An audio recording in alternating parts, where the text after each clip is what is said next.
Here's a situation where folks are lying.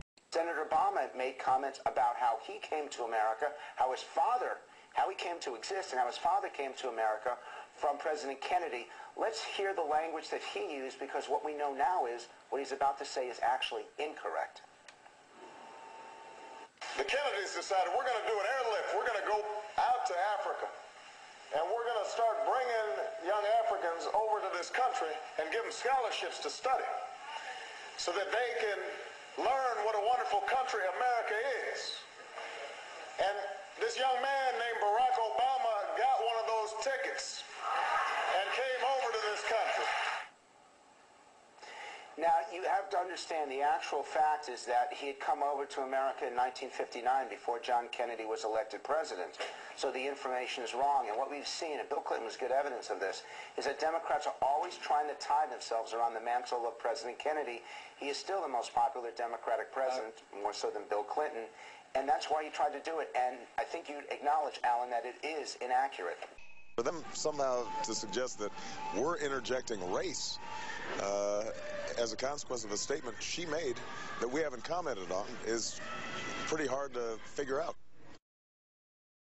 The Clintons themselves have said some things that were intentionally or not widely construed as being somewhat insensitive. And then to turn and accuse the Obama campaign of playing the race card, it all really strains credulity. And questioning continues with Tim Rusterman. In terms of accountability, Senator Obama, Senator Clinton on Sunday told me that the Obama campaign had been pushing this storyline. And true enough, your press secretary in South Carolina, 4 pages of alleged comments made by the Clinton people about the issue of race. In hindsight, do you regret pushing this story? Well, not only in hindsight, but going forward. At a fundraiser closed to cameras in Florida Thursday night, the senator again took aim at Lou, saying, quote, "There's a reason why hate crimes against Hispanic people doubled last year. If you have people like Lou Dobbs and Rush Limbaugh ginning things up, it's not surprising that would happen." The senator's campaign staff could not tell us where he got his stats, but they're wrong. According to the FBI, hate crimes against Hispanics rose at a much slower rate than other groups, and they certainly didn't double in 2006. Reported hate crimes against physical or mentally disabled individuals rose 49%. Hate crimes against Muslims and gays increased 22%.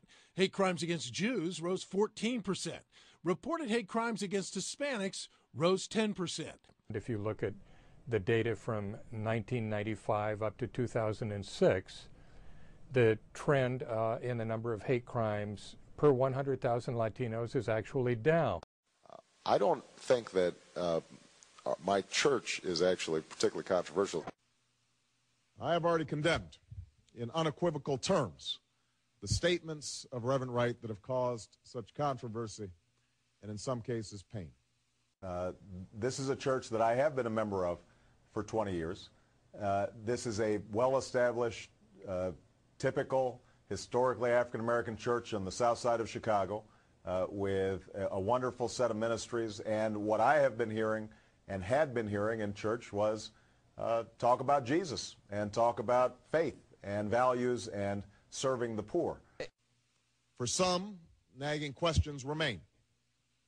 Did I know him to be an occasionally fierce critic of American domestic and foreign policy? Of course. Did you know that he had made these statements before the videotape appeared? You know, frankly, I didn't. I wasn't in church during the time that these statements were made. Now, did I ever hear him make remarks that could be considered controversial while I sat in the church?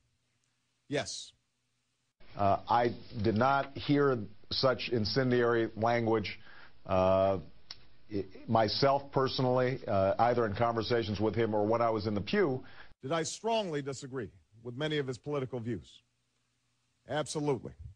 Had I heard those in the church, I would have told Reverend Wright that, that I profoundly disagreed with them. They didn't reflect my values and they didn't reflect my ideals. Just as I'm sure many of you have heard remarks from your pastors, priests, or rabbis with which you strongly disagree. And had I heard or known about some of these statements, I would have been very clear about it. But the remarks that have caused this recent firestorm weren't simply controversial. They weren't simply a religious leader's efforts to speak out against perceived injustice. Do you repudiate the man? Do you repudiate the comments? Do you repudiate both? No, I would not repudiate the man. As I said, this is somebody who I have known for 17 years, helped bring me to Jesus and helped bring me to church. Instead, they expressed a profoundly distorted view of this country. Do you not know, though, that, I mean, a couple days after 9/11, he said, this was America's chickens coming home to roost, a result of what he called American terrorism around the world? I mean, you may not have been there, but you must have heard that he had said these things. A view that sees white racism as endemic.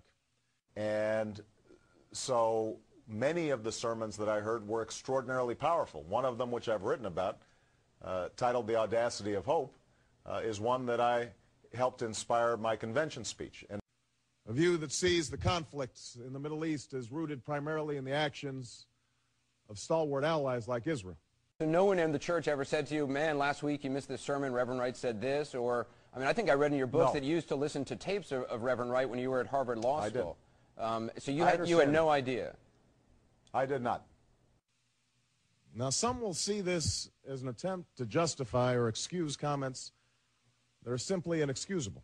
This is somebody who was a former U.S. Marine, who is a biblical scholar, who's preached and taught at theological seminaries all across the country.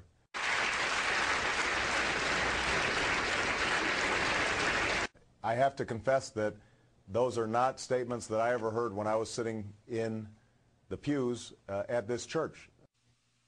And this helps explain, perhaps, my relationship with Reverend Wright. As imperfect as he may be, he has been like family to me. He strengthened my faith, officiated my wedding, and baptized my children. You can walk out of a church. I mean, you can go up to a pastor and say, this is wrong. And as I said, Anderson, if I had heard any of these statements, I probably would have walked out, and I probably would have told Reverend Wright that they were wrong. I can no more disown him than I can disown the black community. Your campaign saying this afternoon it had no plans to ask Reverend Wright to step down. Obviously, that has changed. Did he step down tonight, or did you ask him to leave? You know, I think there was a recognition that he's on the verge of retirement. He's taking a sabbatical, and that it was important for him to step out of the spotlight in this situation. And yet to wish away the resentments of white Americans, to label them as misguided or even racist, without recognizing they are grounded in legitimate concerns, this too widens the racial divide. And so our belief was that the most appropriate way to handle it was to be very clear about my strong condemnation of the statements, but to continue to be a part of the church.